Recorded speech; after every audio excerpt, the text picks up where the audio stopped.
There's a strange thing that happens when people have to make decisions. The more choices we have, the harder it becomes to choose.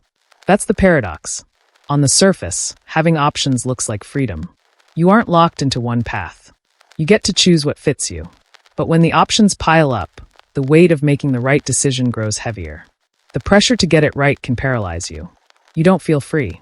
You feel stuck. Take a simple example. You walk into a coffee shop. You want a drink. That should be easy. But the menu has 30 different items. Each one comes with a list of customizations. You can pick the type of milk. You can adjust the number of espresso shots. You can ask for foam or no foam, hot or iced, sweet or unsweet. You start to overthink. What if the oat milk changes the taste in a bad way? What if you order iced and it makes you cold later? What if the sweet version is too sweet, but the unsweet is too bitter? You stand there, staring at the menu, and instead of feeling empowered, you feel stressed. And this is just coffee. Now take that same pressure and apply it to bigger decisions. Where to live, which job to take, whether to get married, whether to have kids. These aren't choices you make lightly, and the more paths you see, the more you start to doubt yourself. You fear regret. You worry that if you choose one thing, you'll miss out on something better. This is the core of the paradox. More choices were supposed to make life better. Instead, they've made it harder to move forward. Part of the reason is how we think about choice. We assume that each option needs full analysis. We feel we must weigh every detail before making a move. But decisions don't work like math problems. There isn't always one clear right answer. Often, 2 or 3 paths might lead to good outcomes. But we hold back. We wait for clarity that never comes. We don't want to pick wrong, so we don't pick at all. Consider someone choosing a career after college. They've studied a general subject, maybe psychology or economics. They have no clear calling. They could go into business, marketing, social work, research. They start looking at job postings. One role pays well but seems dull. Another sounds interesting but pays less. A third is flexible but offers no clear path forward. They talk to friends, they read forums, they second-guess every thought. A month goes by, then 2, then 3. Still no decision. What was supposed to be opportunity now feels like pressure. The more they learn, the more confused they become. This kind of paralysis grows worse in the digital world. Online, we see thousands of lives on display.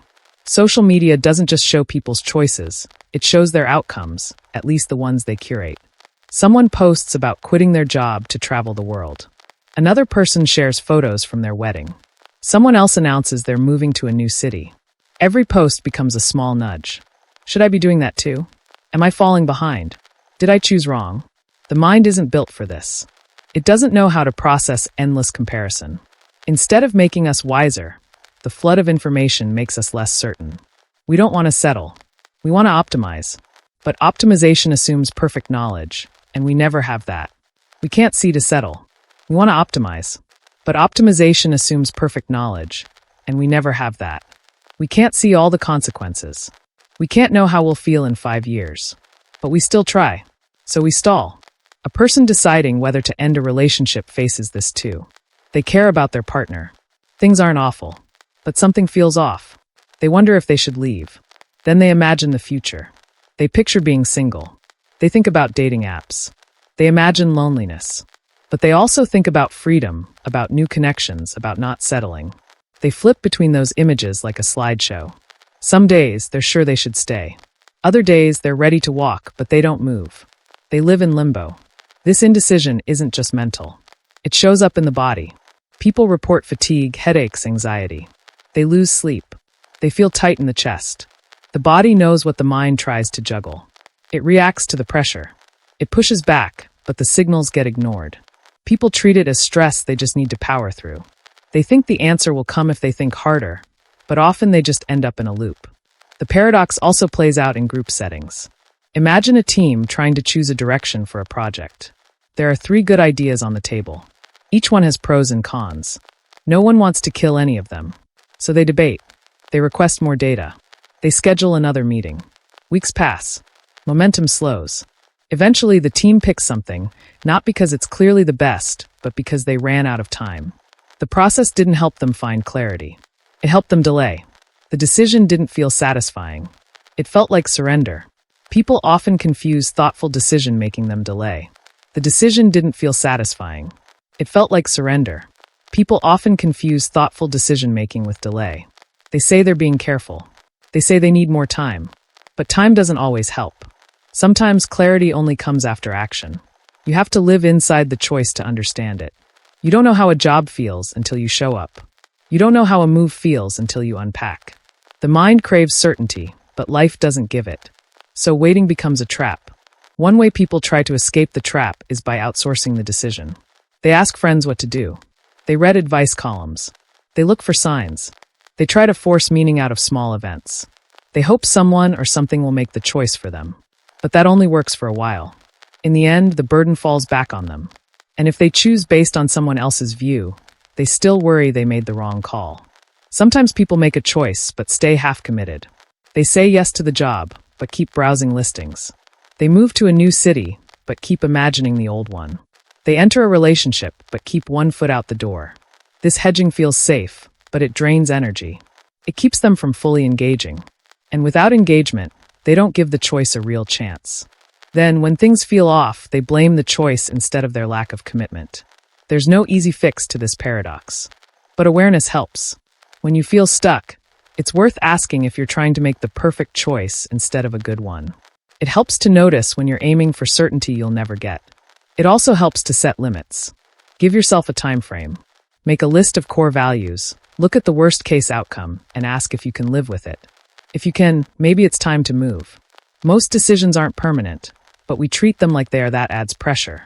We think if I choose wrong, I'll ruin everything. But few choices work that way. Life allows room for course correction. You can change jobs. You can move again. You can try, learn, and adjust. But none of that happens unless you choose. So the paradox stays with us. More freedom leads to more fear. More knowledge can create more doubt. But decisions still need to be made. And often it's the willingness to act, not the certainty of being right, that makes the difference.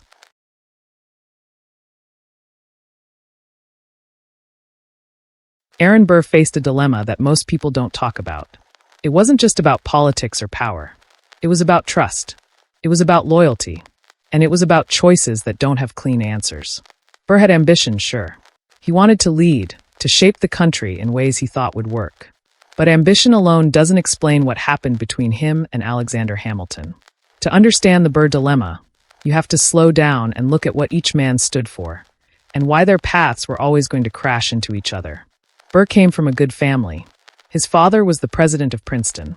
His grandfather was Jonathan Edwards, a respected preacher and philosopher. He had expectations on him from the beginning, but Burr didn't always follow the expected path. He joined the army and served in the Revolutionary War. He rose fast. George Washington didn't like him much, though. That early tension between what Burr thought he deserved and what others allowed him to have followed him for the rest of his life. After the war, Burr went into law. He was good at it. He was sharp, quick on his feet, and hard to rattle in court. He knew how to read people. He got into politics in New York, and for a time, he and Hamilton seemed to operate in similar spaces. Both were lawyers. Both were war veterans. Both were powerful voices in the Federalist era. But the similarities ended there. Hamilton was loud about his ideas. He wrote constantly. He picked fights. He wanted a strong central government. He pushed for a national bank. He liked rules and structure. Burr, on the other hand, kept his thoughts close. He didn't publish his positions often. He avoided public arguments. That made people uneasy. They called him slippery. In truth, Burr just didn't like to show his hand unless he had to. That quiet nature didn't sit well in a time when shouting your ideas was a sign of strength. The biggest moment in Burr's political career came in 1800. That year, he ran for president against Thomas Jefferson. They were supposed to be on the same team. Burr was Jefferson's running mate, but they tied in the Electoral College. That wasn't supposed to happen. The Constitution didn't have a clean fix for it. The election went to the House of Representatives. Now Burr had a choice. He could step aside and let Jefferson take the presidency. That's what people expected. Or he could try to win it himself. Technically, nothing stopped him from doing it. And people whispered in his ear. They told him he could be president if he played his cards right. So Burr didn't step aside. He didn't push to win either, not directly. He just didn't remove himself from the race. That silence spoke volumes. Jefferson didn't forget that. Even after he became president, he froze Burr out of any real power. Burr served as vice president, but he had little to do. He presided over the Senate, where he was fair and effective. In fact, his handling of vice president duties was probably one of the few parts of his career where people across the board respected him. But the trust between him and Jefferson was broken. Then came the duel. By 1804, Burr knew his political career was ending. He ran for governor of New York and lost. Hamilton had spoken against him during the campaign. It wasn't the first time. Hamilton had attacked Burr's character for years. Burr believed Hamilton's words cost him elections. At one dinner, Hamilton reportedly said something even more damaging. Burr wanted to know what it was. He wrote to Hamilton asking for a retraction. Hamilton wouldn't give it. He danced around the question, refusing to say sorry or back down. In that time, dueling was illegal but still practiced. It was seen as a way to defend honor. Burr challenged Hamilton. Hamilton accepted. Both men went to Weehawken, New Jersey, across the river from New York City, where dueling laws were softer. On the morning of July 11th, 1804, they faced each other. Hamilton fired into the air. Burr shot Hamilton in the stomach. Hamilton died the next day. That one act destroyed Burr's life. He was charged with murder in New York and New Jersey. He had to flee. The charges were later dropped, but the damage was done. Burr became a political outcast. But here's where the real dilemma begins. The duel didn't just end Hamilton's life. It ended any real chance Burr had of rebuilding his own. So he tried something else. He went west. He got involved in a vague and still murky plan to create a new country in the western part of North America. Maybe he wanted to take Spanish territory. Maybe he wanted to split off part of the U.S. No one really knows what his goal was. Burr spoke in half-plans and vague ideas, always just enough to keep interest alive without giving away too much. That plan failed too. He was arrested and tried for treason. The trial became a national event. The Chief Justice of the Supreme Court, John Marshall, presided over it. Thomas Jefferson pushed for a conviction. He saw Burr as a threat, but Burr was acquitted. There wasn't enough evidence that he had actually acted on any plan to overthrow the government. He may have talked a lot, but talk alone isn't treason. Still, the trial wrecked what was left of his public life. Burr left the country for a few years. He lived in Europe, mostly in exile. When he returned to the United States, he was no longer a figure of power. He practiced law again. He lived modestly. People rarely asked him about politics. Looking back, Burr's story isn't clean. He made choices that don't fit into neat boxes. He didn't go all in on any one ideology. That's why historians struggle to place him. He wasn't a hero, but he wasn't purely a villain either. He played the political game like a chess match. Every move was calculated. He rarely showed emotion. That made him look cold. But it also protected him in a brutal era of American politics. Take the moment when he presided over the impeachment trial of Supreme Court Justice Samuel Chase. Burr, as vice president, had to act as judge. He handled the role with calm and fairness. Even people who disliked him admitted he did the job well. In another life, Burr might have become Chief Justice himself. He had the skill, he had the mind, but trust matters in politics, and Burr, by holding his cards so close, lost that trust. His dilemma wasn't just about Hamilton. It was about how far someone can go without showing who they are. Burr believed in personal ambition, in careful planning, and in staying flexible. But a system built on public faith needs more than quiet skill. It needs visible loyalty. Burr never gave that. And in the end, he paid for it. Not with death, not with prison, but with erasure. His name faded. He became the man who killed Hamilton. The rest of his life, his early bravery, his legal brilliance, his time as vice president, got pushed aside. That's the weight of his choices. That's the heart of the Burr dilemma. The Allais paradox shows how people often make choices that go against the predictions of expected utility theory. This theory assumes that people always make rational decisions when facing uncertainty. They should choose the option with the highest expected utility, which is a kind of weighted average of all possible outcomes. But the Allais paradox proves that many people don't do that. They make inconsistent choices when the same logic should apply in both cases. Maurice Allais, a French economist, came up with this paradox in 1953. He designed a pair of choice problems that look similar on paper, but often lead people to make different decisions. The setup is simple. Imagine two questions. In the first one, you have to choose between two options. Option A, you get $1 million for sure. Option B, you have a 10% chance of getting $5 million, and an 89% chance of getting $1 million for sure. Option B, you have a 10% chance of getting $5 million, an 89% chance of getting $1 million, and a 1% chance of getting nothing. Most people pick option A. It feels safe. You walk away with a guaranteed million. Option B has a 1% chance you get nothing. That 1% seems to carry a lot of weight, even though there's also a 10% chance you get 5 times as much. Seems to carry a lot of weight, even though there's also a 10% chance you get 5 times as much. Emotion plays a role here. The fear of ending up with nothing, even if the chance is small, makes people avoid the risk. Now consider the second question. Again, you choose between 2 options. Option C, you have an 11% chance of getting $1 million and an 89% chance of getting nothing. Option D, you have a 10% chance of getting $5 million and a 90% chance of getting nothing. This time, most people choose option D. The guaranteed outcome is gone, so people start comparing the upside.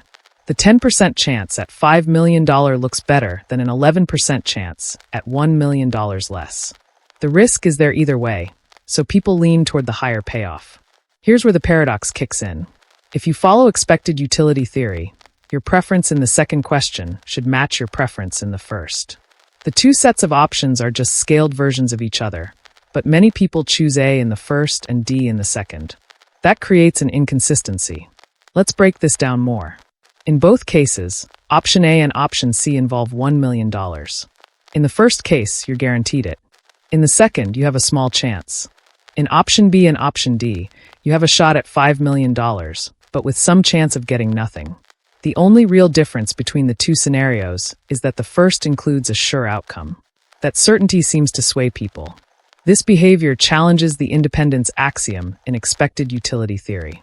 The axiom says that if you prefer one gamble over another, you should still prefer it if both are mixed with the same third option in the same way. But the choices in the Allais paradox suggest that certainty changes how people feel about risk. To see this more clearly, imagine you're offered these bets in real life. Someone says, you can walk away with $1 million now. No questions asked. Most people would grab it. The comfort of certainty pulls them in.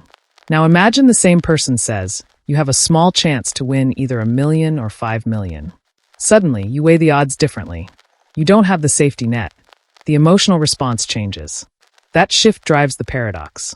Some researchers argue that people don't actually violate expected utility theory because they never followed it in the first place. Instead, they use what's called prospect theory. This theory, developed by Daniel Kahneman and Amos Tversky, says people value gains and losses differently. They feel losses more strongly than gains. They also weigh probabilities in ways that don't match actual math. A 1% chance of disaster might feel like a 10% chance emotionally. Prospect theory helps explain the Allais paradox. When a sure gain is on the table, people overvalue it. When all outcomes are risky, they go for the higher potential reward. Their sense of risk is distorted by how the options are framed. Framing plays a huge role. In the first scenario, the sure thing is framed as a win. It's hard to give that up. In the second, there's no sure win. So the framing shifts to what's most exciting. That changes the emotional reaction and the final choice. Let's consider another example. Say you're offered this. Option A, a 100% chance to win $1,000. Option B, a 10% chance to win $10,000, a 90% chance to win nothing. Most people choose A. The sure $1,000 feels good. But now flip the framing. Option C, a 90% chance to lose nothing, a 10% chance to lose $10,000. Option D, a 100% chance to lose $1,000. Now people often pick C. Even though the math mirrors the previous setup, the framing of loss changes behavior. In gains, people avoid risk. In losses, they seek risk. That shift mirrors the Allais paradox. It shows how people's decisions depend more on context and framing than on consistent logic. These findings have real-world implications. In insurance, people pay extra to remove small risks, even if the math says it's a bad deal. They'd rather be certain of no loss. In gambling, people chase high payouts despite low odds. The Allais paradox shows that both behaviors come from the same place. People don't follow the expected utility curve. They follow a mix of emotion, perception, and bias. Even in business, decision makers often prefer sure outcomes when facing potential gains and gamble more when trying to avoid losses. A company might accept a small profit now rather than risk a bigger one later. Or they might take huge risks to avoid a small loss. These patterns fit the Allais paradox well. The paradox doesn't mean people are irrational in a chaotic way. It means their sense of value and risk doesn't follow neat equations. Their logic is emotional, and emotions are sensitive to certainty, framing, and fear. That's not random. It's just different from what economists assumed for a long time. It's worth noting that not everyone behaves this way. Some people stick with expected utility logic. They calculate the weighted average and pick the higher number. But most people don't live their lives on spreadsheets. They respond to what feels safe or exciting or terrifying. That's why the Allais paradox still holds up decades later. The paradox also challenges the idea that we can predict behavior with clean models. If people react differently depending on how the question is asked, then models need to include psychology, not just math. The Allais paradox sits at that intersection between economics and human nature. It reminds us that people aren't just calculators, they're people. Imagine you have a group of friends trying to decide where to eat. Each person has a different opinion. One prefers pizza, another likes sushi, and someone else wants burgers. To make a fair decision, you all vote. But when you try to turn everyone's preferences into a single group choice, you run into a problem. No matter how you count the votes, someone ends up feeling like their opinion doesn't count. This isn't just bad luck. It's part of a deep issue in how groups make decisions. That issue is what Allais' impossibility theorem tries to explain. Allais' impossibility theorem comes from economist Kenneth Arrow. He wanted to understand how individual choices turn into a fair group choice. He focused on something called social choice theory. That's the study of how we combine individual preferences into a group preference. It sounds simple, but Arrow found that it's not. He began with a few rules that seem reasonable. First, if everyone in the group prefers option A over option B, then the group should also prefer A over B. That sounds fair. Second, the group's choice between A and B should depend only on how people feel about A and B, not on how they feel about C or D. Third, the system shouldn't give one person special treatment. Everyone's vote should carry the same weight. These seem like basic rules. Arrow called them the criteria for a fair voting system. But then he showed that no system can meet all of them at once if there are 3 or more choices. That's the core of Arrow's theorem. You cannot take people's individual rankings of choices and turn them into one group ranking that meets all the fair rules. Something has to give. Let's go back to the restaurant example. Say 3 friends are voting on pizza, sushi, and burgers. The first friend ranks them pizza, sushi, burgers. The second ranks them sushi, burgers, pizza. The third ranks burgers, pizza, sushi. Now try to make a group ranking from these. Look at pizza, sushi. Now try to make a group ranking from these. Look at pizza versus sushi.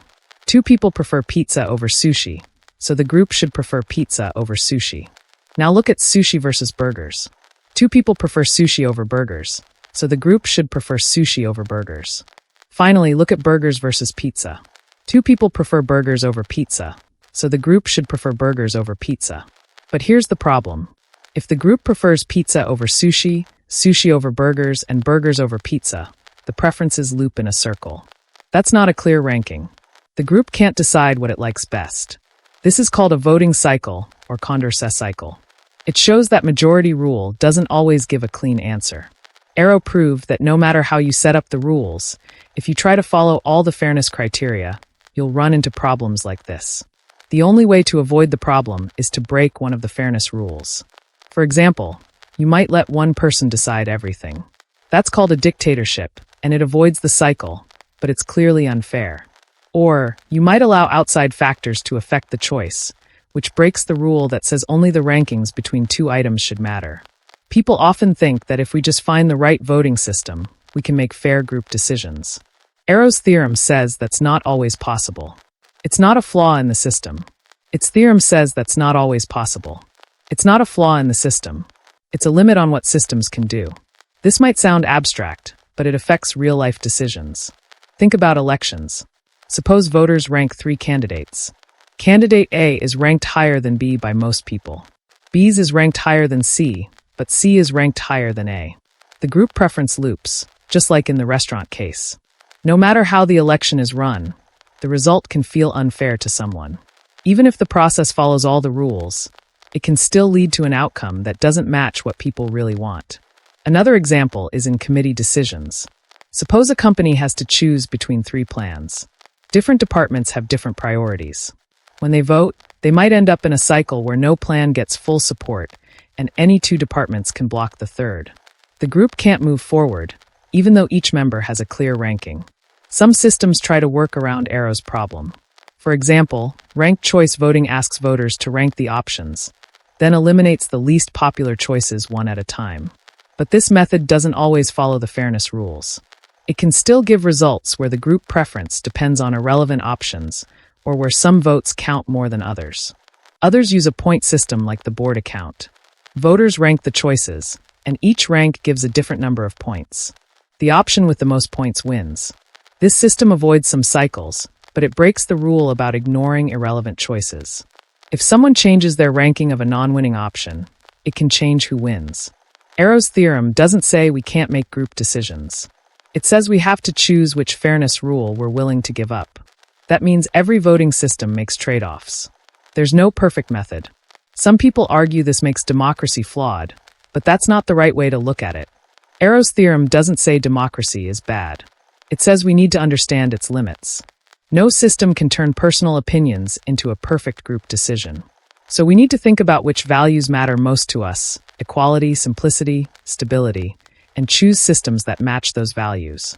In practice, that often means using systems that work well enough. They might not follow all the fairness rules, but they give clear results and seem fair to most people. The key is knowing where the weaknesses are, so we don't pretend they don't exist. Arrow's theorem also applies beyond voting. It affects any decision where we try to combine individual judgments. That includes things like product rankings, search engine results, or even AI systems that weigh different user preferences. Anytime you try to go from many inputs to one output, you face the same problem. Suppose you run a website that ranks restaurants based on user reviews. Users rate restaurants differently. If you try to turn those ratings into one ranking list, you're doing social choice. If you want your list to be fair, you might face the same issues Arrow described. That's why recommendation systems sometimes feel off. They try to average out many views, but there's no perfect way to do it. Arrow's work changed how we think about fairness. Before him, people assumed that with the right setup, you could make group decisions that truly reflect what people want. Arrow showed that's not always possible. That insight shapes how we build systems today. It reminds us that trade-offs are part of every decision rule, and that being clear about those trade-offs matters more than pretending they don't exist. Imagine 3 friends trying to decide what to eat for dinner. One prefers pizza over burgers and burgers over sushi. Another likes sushi more than pizza and pizza more than burgers. The third prefers burgers over sushi and sushi over pizza. Each friend ranks the 3 options from favorite to least favorite. When they compare each pair of choices, the group prefers pizza over burgers, sushi over pizza and burgers over sushi over pizza, and burgers over sushi. That result doesn't make sense. It loops back to where it started. This is the Condorcet paradox. The Condorcet paradox shows how group decisions can become inconsistent, even when every individual in the group has consistent preferences. It appears in voting systems where people rank their preferences instead of just picking one option. The paradox got its name from Nicolas de Condorcet, an 18th century French philosopher and mathematician who noticed this cycle in majority rule voting. To explain it simply, the paradox happens when a group prefers option A over option B over option C, and then unexpectedly, option C over option A. That's a cycle. Each preference seems rational on its own, but the full set of preferences creates a loop. No single option is the clear winner because the group's preferences contradict themselves. Let's look at a more specific case. Say there's an election with 3 candidates, Alice, Bob, and Carol.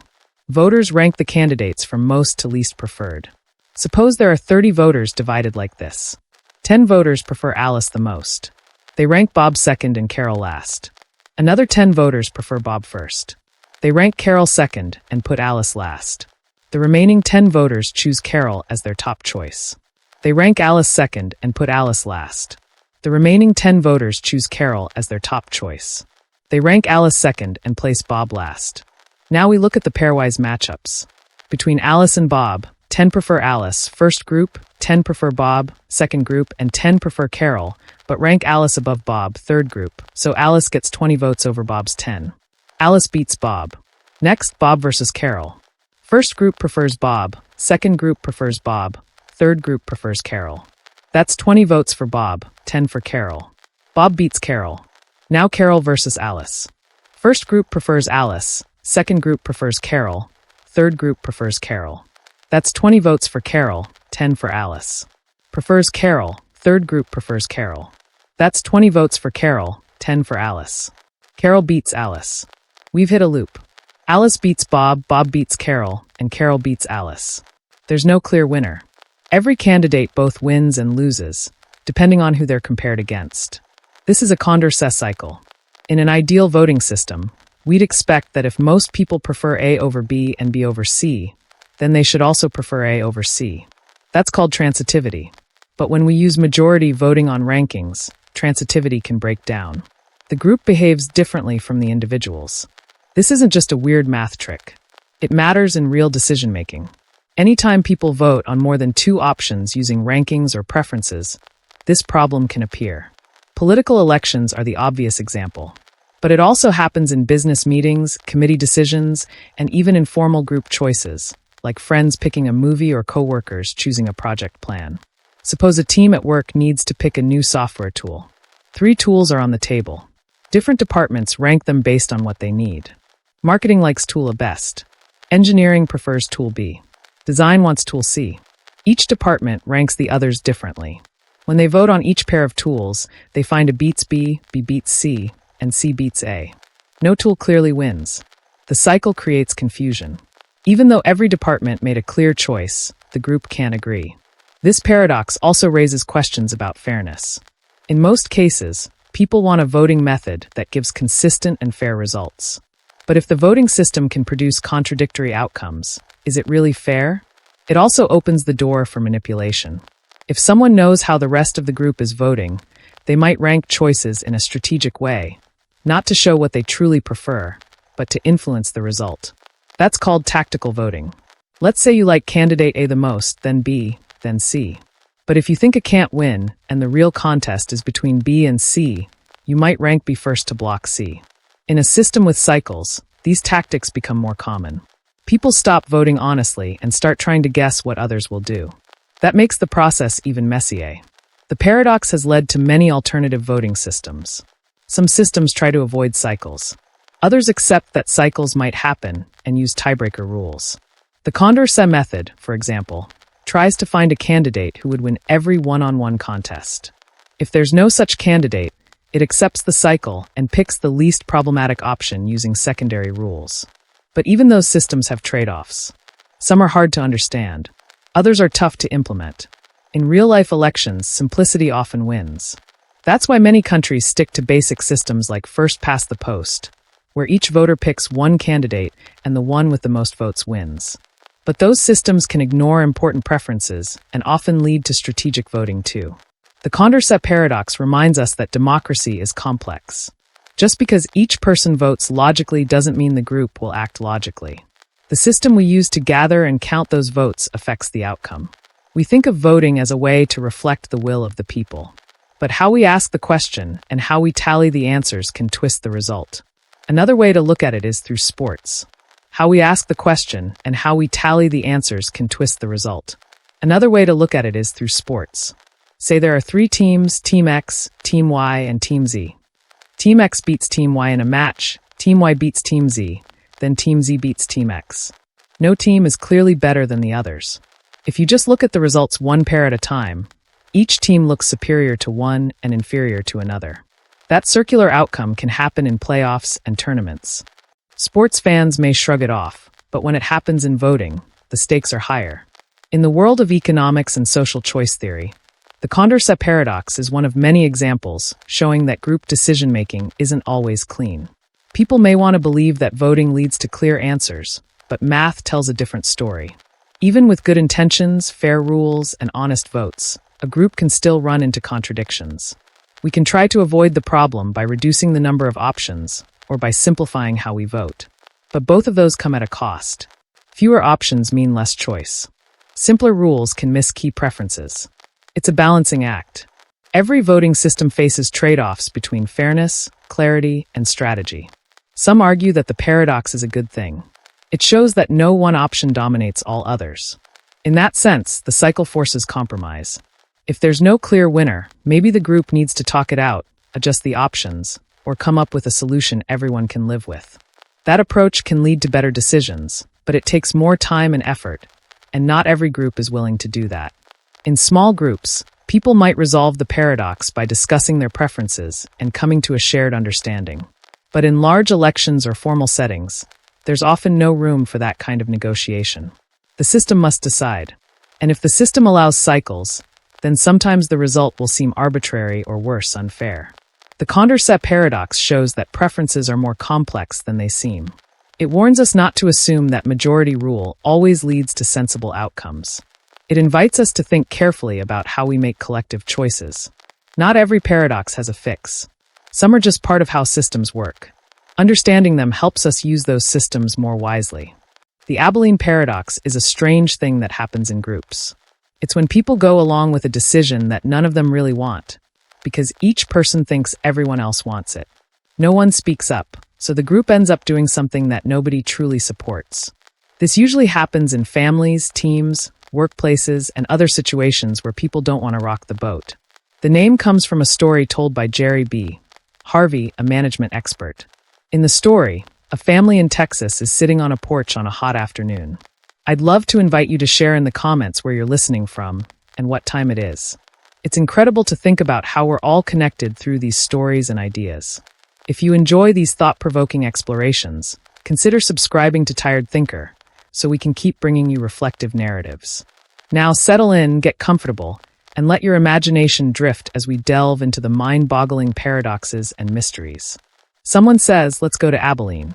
It's a long drive, it's hot, and there's dust everywhere. But everyone agrees to go. They get there, have a bad meal, and come back tired and irritated. Later, it turns out that none of them wanted to go in the first place. Each person agreed because they thought everyone else wanted to go. They didn't want to cause conflict or seem difficult. So they all ended up doing something they disliked just to keep peace. This happens more than people think. A common place to see it is at work. Imagine a project team sitting in a meeting. Someone suggests a new direction. It's risky, and most of the team members feel unsure. But no one wants to be the one who says no. They fear looking negative or uncooperative. Each person nods and agrees. Later, the project fails. When people talk about it afterward, it becomes clear that no one actually thought it was a good idea to begin with. The ABILENE paradox is not the same as groupthink, although they look similar. Groupthink is when everyone in a group truly believes in a bad decision because they're under pressure to conform. The ABILENE paradox is different. In this case, the group goes along with something, even though each person privately disagrees. The problem is not a lack of critical thinking. It's a failure to communicate honestly. Fear plays a big role in this paradox. People often want to avoid conflict. They don't want to look like troublemakers. They want to protect relationships. They assume that staying quiet and going along is safer than speaking up. Sometimes they think, maybe I'm the only one who feels this way. That thought alone can keep someone silent. This silence leads to what Harvey called mismanaged agreement. It looks like everyone agrees. In reality, they're all pretending to agree. The group's final choice reflects no one's true opinion. It's a false consensus built on fear, not real support. A team working on a software product offers another example. The client asks for a change that doesn't make sense. The lead developer knows the change will break several features. A designer also sees the issue. A product manager has doubts too, but each person believes the others are on board. No one wants to be seen as the blocker, so they go ahead. Weeks later, the system crashes and client trust drops. Only then do they talk and find out that no one ever supported the change. They all just assumed someone else did. Avoiding the ABILENE paradox takes effort. The most important thing is open and honest communication. Leaders play a big role in this. If the leader welcomes dissent and asks for true opinions, people are more likely to speak up. When a leader says, if anyone sees a problem, please say so, and follows that up by listening, the group works better. But if leaders punish disagreement or make people feel small for raising doubts, silence will win. Sometimes teams use tools to break the silence. One simple method is to go around the room and ask each person what they truly think, starting with the most junior member. This helps reduce the pressure to agree with the highest-ranking person. Another approach is to ask for concerns before asking for agreement. For example, a manager might say, "What's wrong with this plan?" before saying, "Do we all agree?" That small shift gives people room to raise issues without feeling like they're breaking unity. A real-world case happened in a hospital. A senior doctor made a call during surgery that seemed risky. A nurse felt the decision might harm the patient. A junior doctor had doubts too, but no one spoke up.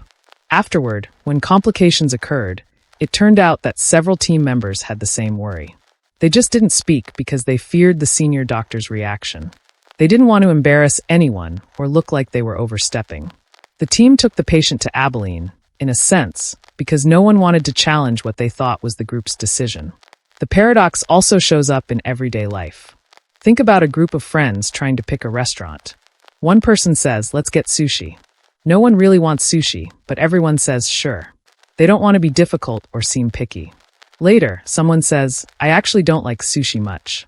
Then another admits the same. They all realize that no one wanted it, but everyone said yes to avoid conflict. They could have enjoyed something else, but they didn't talk honestly. Even families fall into this trap. A couple might move to a new city because one partner thinks the other wants to. Years go by. They both feel unhappy. One day, they admit that neither of them wanted to move. They just thought the other did. This kind of silent miscommunication can shape big life decisions. The paradox also hides in organizations with strong cultures. If the culture values harmony over honesty, the risk grows. People begin to see disagreement as betrayal. In that kind of place, people may fake agreement to keep their jobs or protect their standing. Over time, the organization loses touch with reality. It starts making bad decisions, not because people lack ideas, but because they don't share them. Breaking the cycle means naming the problem. Teams that talk openly about the ABILENE paradox are less likely to fall into it. If people understand that false agreement can lead to real problems, they're more likely to pause and ask, "Do we really want this?" That question alone can stop a trip to ABILENE.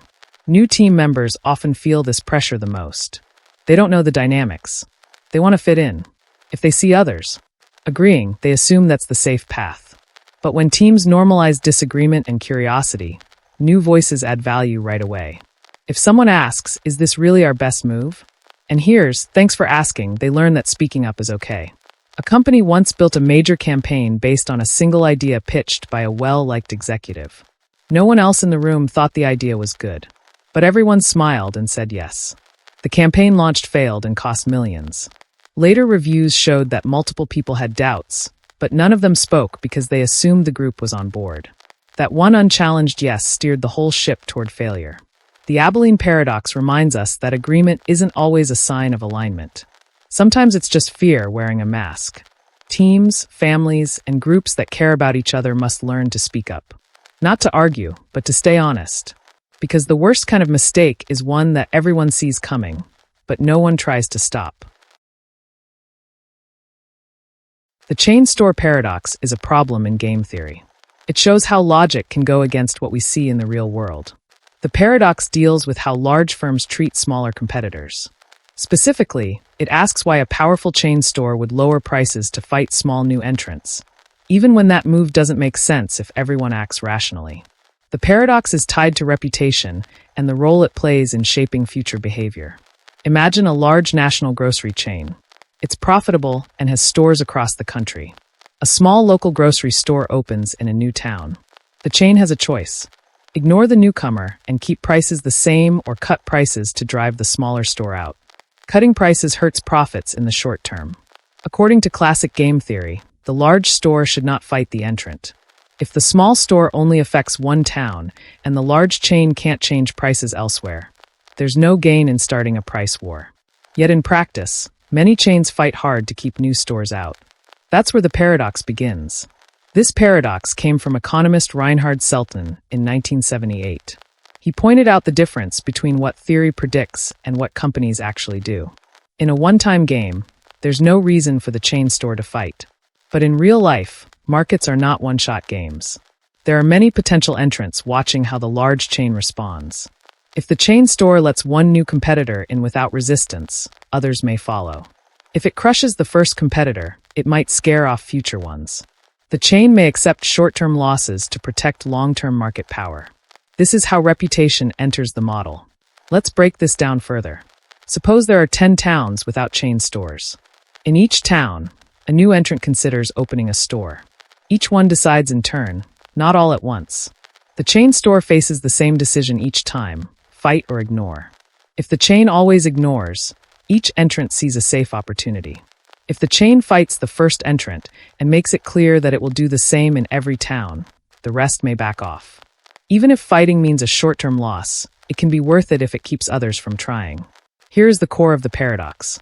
In the final town, the 10th one, the chain has no reason to fight. There are no more future towns to defend. The chain should let the entrant stay. If the entrant knows this, it will enter. The same logic applies to the 9th town. If the chain will not fight in the 10th, it has no reason to fight in the 9th. The entrant will enter, and so on. This backward logic, known as backward induction, leads to a strange result. If everyone is rational and knows everyone else is rational, the chain never fights. Every new store enters, and the chain's reputation means nothing. Yet in the real world, we see chains fight early and fight hard. Why? One answer is that people don't always use backward induction. They don't look all the way to the end of the game. Early entrants might not be sure what the chain will do. The chain might look irrational in the short term, but protect its profits in the long run. This is often called a reputation effect. The chain wants to build a reputation for being tough. Even if the chain never actually punishes entrants at the end of the line, the threat may be enough to deter entry at the start. Think of a teacher who gives a pop quiz to the first student who shows up late. The rest of the class gets the message. The teacher may never give another quiz. The point is to build a belief: show up late, and something bad might happen. The chain store behaves the same way. It punishes the first entrant so that others don't want to test it. But there's a catch. For the reputation effect to work, the chain has to care about how it's seen. It also has to convince future entrants that it will keep fighting, even if it loses money now. That requires either a lack of perfect rationality or a belief that the chain may act in a non-standard way. This leads to an idea called incomplete information. Future entrants may not know the chain's exact strategy. They may think the chain is the kind of company that will always fight. If there's even a small chance of that, it may not be worth entering. Let's run a scenario. A small bakery thinks about opening in a town where a big coffee chain has a strong presence. The bakery knows the chain might cut prices and flood the market with promotions. If that happens, the bakery will lose money and may shut down. The chain might also do nothing and keep prices the same. If the bakery believes there's a 30% chance of a price war, it may stay out. The chain wins by just having the threat. It doesn't need to act every time, just enough to be feared. This approach creates what's called a separating equilibrium. There are two types of chain stores, tough and soft. The tough type always fights. The soft type never does. The first time an entrant appears, the chain store acts tough. That move separates it from the soft type. If future entrants believe it is the tough type, they stay away. The chain keeps its turf. You can also think of this like poker. A player makes a big bet on a weak hand. If other players believe the bet, they fold. The bluff works. But if no one ever folds, the bluff loses money. The success of the bluff depends on what others believe. The chain store's price cuts are like a poker bluff. They only work if people believe the threat is real. The paradox shows the gap between textbook logic and what we see in business. In theory, rational actors should never fight when there's no gain. In practice, firms care about reputation, signaling, and long-term strategy. They act now to influence what others do later. The chain store paradox forces us to look at how information and belief shape outcomes. It shows how uncertainty, timing, and perception create room for strategies that seem irrational at first, but make sense when viewed as part of a longer game. In short, the paradox challenges pure logic.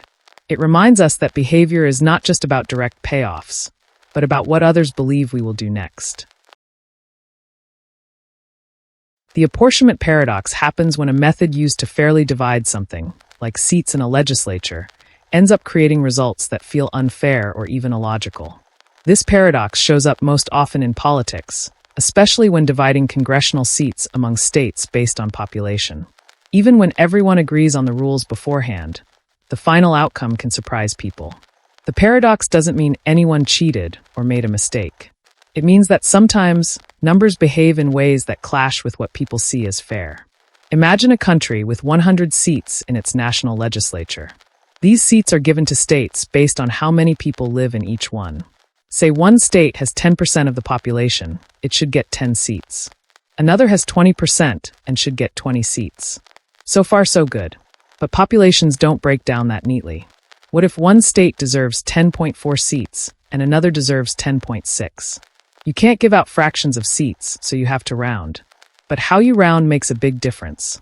The most common way to deal with this is to use a mathematical method. Several of these exist. Each one tries to get as close as possible to a fair division, but each one also opens the door to a few strange side effects. That's where the paradox comes in. There are 3 well-known examples of the apportionment paradox. They're known by the problems they cause: the Alabama paradox, the population paradox, and the new states paradoxodox, and the new states paradox. The Alabama paradox happened in 1880. At the time, the U.S. government used a method created by Alexander Hamilton to assign seats. That method worked by first giving each state the whole number of seats it deserved. Then it handed out the leftover seats, one at a time, to the states with the largest fractional remainders. That seemed fair. But then they decided to increase the total number of seats in Congress from 299 to 300. You might expect that no state would lose a seat because of this. After all, more seats should mean at least the same number for everyone, or maybe more. But Alabama lost a seat. To see why, imagine you and a group of friends are sharing 10 slices of pizza. Everyone gets about what they deserve based on how hungry they are. Now someone brings in one more slice. You might think everyone just gets a little more. But if the method you use to split the pizza changes based on that one extra slice, the smallest person might end up getting less. That's what happened to Alabama. The math shifted in a way that their share dropped. It wasn't because anyone changed the rules. The rules were the same. The increase in total seats caused the issue. Then there's the population paradox. This one happens when 2 states both grow in population, but one grows faster than the other. You'd think the faster-growing state would either gain a seat or at least not lose one. But with some methods, the slower-growing state can gain a seat at the expense of the faster-growing one. Take 2 states, State A and State B. State A has 1 million people and State B has 2 million. A few years later, State A grows to 1.1 million and State B grows to 2.2 million. State B grew more in absolute terms and at the same rate. You'd expect their shares of seats to stay the same.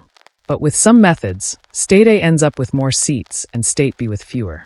This happens because the rounding process interacts badly with the population changes. The seats must be whole numbers, and the math doesn't always reward the state that grew more. It can even punish it. The third paradox is called the new states paradox. It's also known as the Oklahoma paradox, because that's where it showed up. The problem occurs when a new state is added to the union and gets its fair share of seats. To make room, the total number of seats goes up. Again, you'd think this wouldn't hurt any of the existing states. But with some apportionment methods, adding a new state causes the distribution to shift in a way that changes seat counts for states that didn't change at all. One of them might lose a seat, even though its population stayed the same. It's like adding one more player to a team and then finding that one of the original players has to sit out more often, even though they didn't do anything differently. The method treats the whole group as a system, and a change in one part affects the others, even when it doesn't seem fair. All of this points to a deep problem. When you divide whole units, like seats in a legislature, based on proportions, you often run into trouble. Fractions don't split evenly. The law says you must assign whole seats, and so no method can be perfect. Some of the paradoxes arise no matter which method you choose. Each method makes trade-offs. Over time, the U.S. has used several different methods to apportion congressional seats. Hamilton's method was one of the earliest. Later came Jefferson's method, Webster's method, and Huntington Hill, which is the one used today. Each of these tries to reduce the impact of paradoxes, but none gets rid of them completely. Hamilton's method is simple. It gives each state the whole number part of its quota. Then it distributes the leftover seats one by one, based on who has the biggest fractional remainder. It's fair in some ways, but can lead to the Alabama paradox. Jefferson's method adjusts the divisor, the number you divide each state's population by, so that when you round down all the quotas, the total number of seats fits. This method favors larger states because it always rounds down. It avoids the Alabama paradox but isn't neutral. Webster's method rounds quotas to the nearest whole number. It's more balanced between large and small states. It can still lead to some odd results, but it doesn't favor big or small states as much. Huntington Hill uses geometric means to decide how to round. This method smooths out many of the problems and is considered fairer overall. But even it isn't perfect. Paradoxes can still occur, though they are less common. So why not just switch to a method that avoids all the paradoxes? Because such a method doesn't exist. The problem isn't with the methods, it's with the math. When you try to divide whole numbers based on fractions, you always lose something. Either someone gets more than their fair share, or someone gets less. And when you adjust the total by adding a seat, adding a state, or updating populations, the effects can ripple through the system in ways that don't seem to make sense. The apportionment paradox matters because it touches on fairness. When people see that a growing state loses a seat, or that adding more seats makes someone worse off, they question the legitimacy of the process. That's a real concern in a democracy, where representation is the foundation of government. Mathematicians and political scientists continue to study apportionment because it's not just a math puzzle. It's about how we make fair decisions in a system built on whole people and whole seats. Understanding these paradoxes doesn't solve them, but it does remind us that even with the best intentions and the fairest rules, outcomes don't always follow our expectations.